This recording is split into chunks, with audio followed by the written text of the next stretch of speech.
Hi guys, James Virtual here. So I've got to go on a video podcast shortly. I'm one of the panelists, and it's sort of this little micro moment where I've got maybe I think 5 minutes or so to talk about the subject that I've been asked to speak on, and then I'm going to go on to a panel for questions and answers. But I thought what I'd do, because since I've got like just under 7 minutes, is I'd take a test run and actually record my presentation. So I've actually got the notes here, and I figured we'd give it a go. So you have to imagine that I've just been introduced, yay!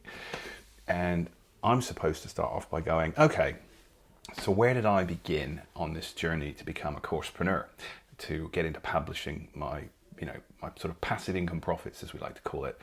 Well, it was the 1970s, probably the late 1970s. I think I was 8 or 9 years old, and I got my hands on an Apple computer. Later an Apple IIe and so on, and that was color, by the way, if you know anything of your computer history. And I was hooked very, very quickly, and I would spend literally every waking moment, if I wasn't eating, at school, or sleeping, I was studying computer manuals and writing software. And I sold my first piece of software, I think, by the time I was 9, because there was a market for it back then, and it was a simple game. I don't remember what it was called, but I was hooked. And the thing that got me really hooked was the fact that it was royalties. There was payment for, you do all this work and then you keep getting paid. And that just really lodged deep in my psyche.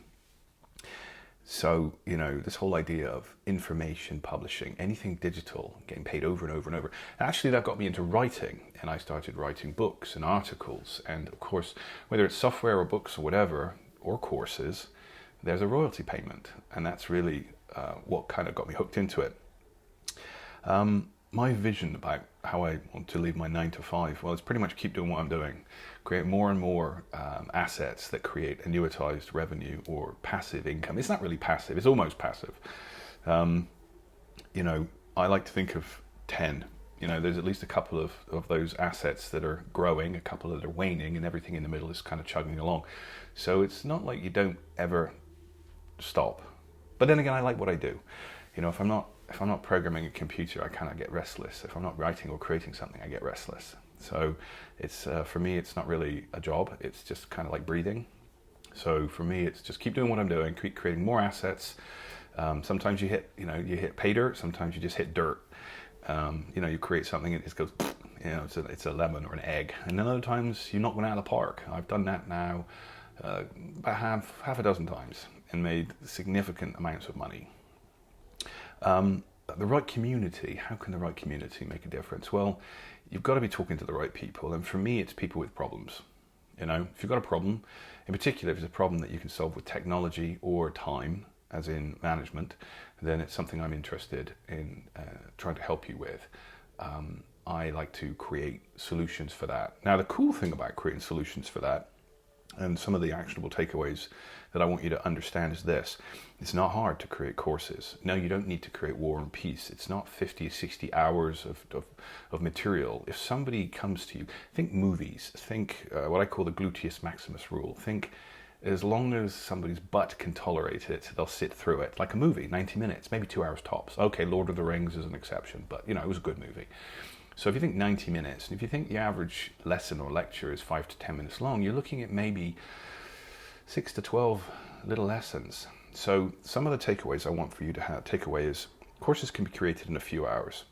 You quite literally can create a 2-hour course in about 2 hours. Yes, that's how long it takes to create, not necessarily how long it takes to plan and figure out what you're going to create, but you get the point. You can also use these courses for lead generation as well as money generation or revenue generation. So you don't have to use courses and information publishing to make money. Not directly, you can make money indirectly, so you can use it as lead gen. By the way, if you give away something, courses and education in general are considered extraordinarily valuable. So, if you're giving somebody something that solves a problem that they might have had to pay a few $100s for, then they'll value that. And of course, if you're using it as lead gen, ka-ching, you're pretty much setting yourself up for success. And finally, courses establish you, because if you author a course. You are an author. If your course really goes gangbusters, like a few of mine have, become best-selling courses. I've written best-selling books, 3 at this point, almost 4. It was so close. And I have written probably a dozen best-selling courses. You know, and it ebbs and flows. It doesn't really matter at the end of the day. It's nice for the ego, but really I like the money. But best-selling anything establishes you as an expert, and it gets you on things like this, where you get to talk to people. Bonus takeaway, what can I say? If you can digitize it, you can Coursepreneur it. Basically, if you can turn it into something you can transmit through a computer, you can sell it. And finally, I was asked, what's my favorite quote? And my favorite quote is this: the 2 most important days in your life are the day you were born and the day you figure out why. I hope you found this mini presentation valuable. My name is James Birchall. So long.